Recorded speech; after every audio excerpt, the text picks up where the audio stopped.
Почитувани колеги пратеници, почитувани граѓани на Република Македонија. Денес разговараме за предлогот за разрешување на министерот за информатичко општество и администрација Адмирим Алити. Бидејќи ќе зборуваме за информатичкото општество и администрацијата, јас мојот говор би сакала да го почнам со една поговорка, која што е најпозната поговорка во администрацијата, а тоа е поговорката која што вели: кога мачорот не е тука, глувците оро играат. И сега, што е ползата да чуваш мачор, ако глувците оро играат и кога тој е присутен? Еве истата е ситуацијата и тука во оваа сала.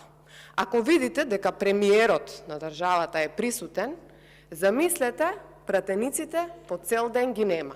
Значи, оро играат и немаат никаков респект, немаат никаков почит спрема премиерот, кој што дошол овде и е присутен по цел ден на седницата.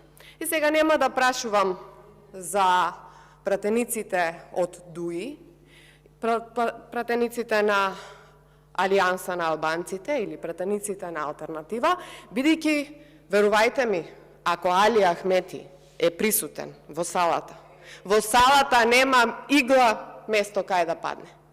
Нема место кај да падне игла. Сите до последен наредени еден до друг. Премиере, за ова треба вие да се запрашате. Да се запрашате колкава е почитта од вашите пратеници спрема вас и каков лидер воопшто вие представувате. И сега, кога веќе зборуваме за мачорите и за глувците во администрацијата, бидејќи очигледно почнаа да се множат многу глувци, односно многобројна администрација, би рекла дали воопшто имаме мачори. Или мачорите се мачиња и сега едното маченце ќе го замениме со друго маченце и што сме направиле? Каде се овие реформи во администрацијата кои што толку долго ги најавувавте? Каде се тие реформи? Па знаете ли пошто ви е запамтен овој министар Адмирим Алити? По балансерот.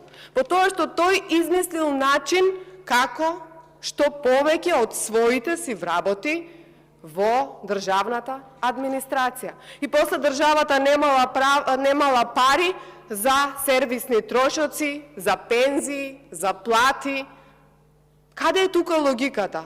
Едно маченце менуваме со друго маченце, а државата ни пропаѓа, бидејќи никој не води сметка воопшто за јавните финансии, за тоа дали државата може да се справи со толку голем број на вработени, ама ете.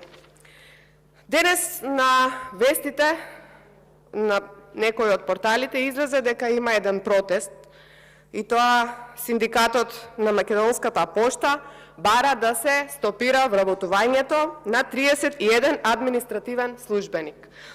Генералниот директор да ја преиспита одлуката, бидејќи финансиската состојба во Македонски пошти е навистина лоша, има околу 2000 вработени веќе и велат дека нивната екзистенција, тоа дали ќе можат да земат плати, нивните сите работни места се под знак прашалник, но не. Јас сега ќе ви одговорам што е позадина на сето ова. Се сеќавате во пакетот на мерките, односно на тоа за кое што се договараа за трампите помеѓу политичките партии, за тоа кој ќе влезе во владина коалиција, кој ќе излезе, па мислам дека беше и Македонски пошти и генерален директор на Македонски пошти. Па 31 човек се луѓето кои што треба, што паднале во договорот за да се вработат сега од новата владина коалиција на СДСМ и ДУИ, а тоа е Алијанса на албанците.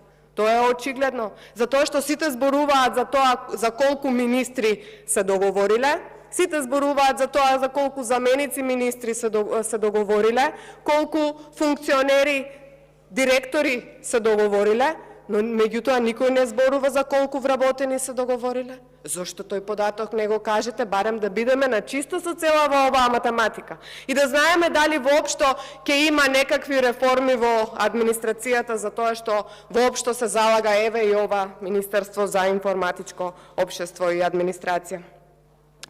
Некоја од нивните надлежности, аз ги имам тука сите овие надлежности, меѓутоа, еве, би сакала да се обратам и во врска со гафот по кој што стана познат овој министер, а верувам дека наредниот кој што ќе биде само ќе го надогради.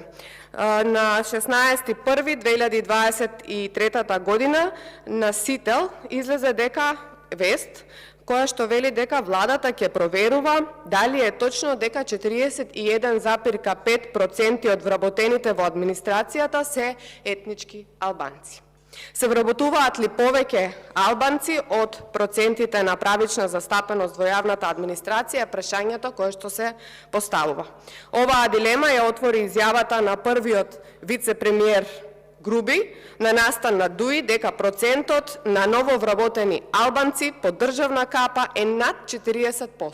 Па не видов јас дека еден излезе и рече дали е тоа вистина и дали не е вистина. Не видовме дали некој проверувал стручност, компетентност, соодветност, а после се жалиме и кукаме зошто ни пропаѓаат институциите и зошто државата ни е во ваква ситуација. Да, Груби, понатаму ќе го цитирам, рекол: работите што ги направивме не се малку. Има ли албанци кои велат дека не сме подобри од порано и посилни од било кога? Вработени се 41,5% од албанците. Ова е реалност, не само зборови, туку и со дела и го спроведуваме. Рекол Груби пред сопартијците во Чегране. Епа браво! Дали мене не ме интересира каква е етничката припадност на вработените. Мене ме интересира колку се тие стручни и компетентни. Мене ме интересира каков придонес ќе дадат во институциите во кои што работат. Мене ме интересира дали тоа ќе им донесе подобар живот на граѓаните на Република Македонија, бидејќи сите не можат да бидат под државна администрација. Има и албанци, и македонски, и турци, и роми, и власи кои што немаат вработување, кои што секој ден се борат за гол опстанок. Меѓутоа некој ќе се фали со бројки, ќе лицитира со места функционерски, ама за ова треба некој да каже стоп, ама тој стоп е оној кој што моментално се договара.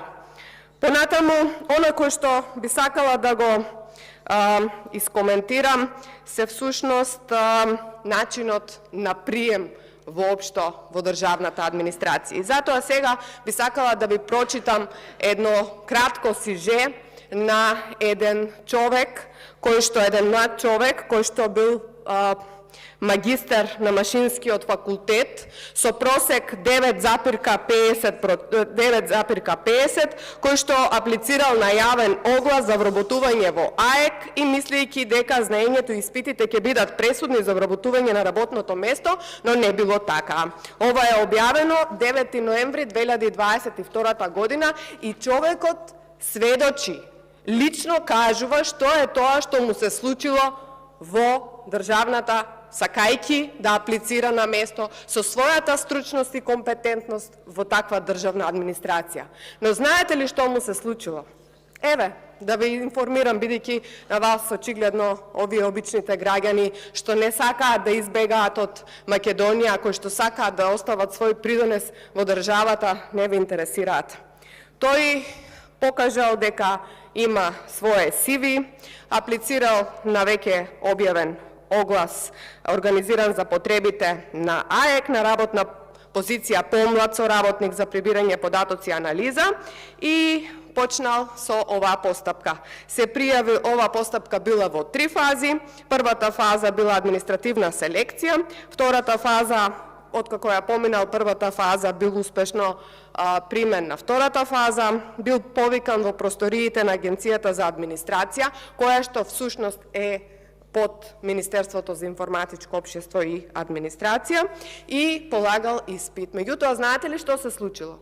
На испитот луѓето полагале со телефони. Тоа се случило. Луѓе кои што имаат 9,5 просек не може да бидат примени на обично работно место, ама немаат ниту партиска книшка, немаат ниту одредена етнички предзнак и затоа веројатно ќе се